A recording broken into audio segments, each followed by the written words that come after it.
നമസ്കാരം ഗഡീസ്. ഇന്നത്തെ ട്രിപ്പ് എറണാകുളത്തേക്കാണ് കേട്ടാ. അപ്പൊ കാലത്ത് ബ്രേക്ക്ഫാസ്റ്റ് കഴിച്ചിട്ടുണ്ടായിരുന്നില്ല. അപ്പൊ പോണ വഴിക്ക് ശരവണ പോലെ കയറി നല്ല മസാല ദോശയും ഉഴുന്നോട്ടൊക്കെ കഴിച്ചു. എറണാകുളത്ത് കസ്റ്റമറെ ഡ്രോപ്പ് ചെയ്ത് നേരെ എടപ്പള്ളി പള്ളിയിലേക്ക് വന്നു കേട്ടാ.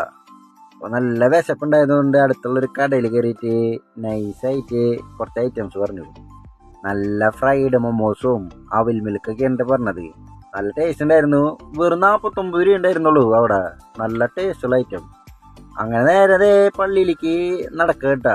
ആ പള്ളിയൊക്കെ ഒന്ന് കാണാൻ വെച്ചു. ഇതാണ് പഴയ പള്ളി, ഇത് പുതിയ പള്ളി. പുതിയ പള്ളി ഒരു കൊട്ടാരം കേട്ടാ.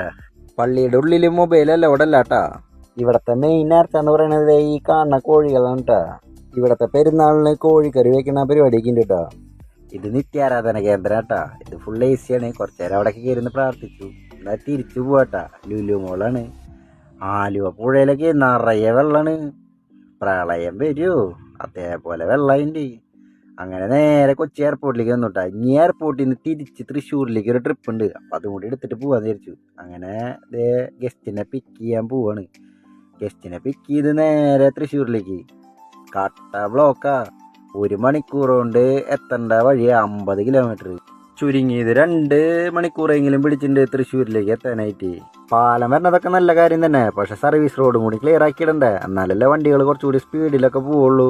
പറഞ്ഞിട്ട് കാര്യമില്ല. ഇത്രയും ബ്ലോക്കിലും കുണ്ടും കുഴിയിലും വീണതിന് നമുക്ക് ഇങ്ങോട്ടാണ് പൈസ തരേണ്ടത്. പിന്നെ രാത്രി ഒരു ബിരിയാണിയൊക്കെ അടിച്ച് വീട്ടിൽ ചെന്നു. എല്ലാവരും ഒന്ന് സപ്പോർട്ട്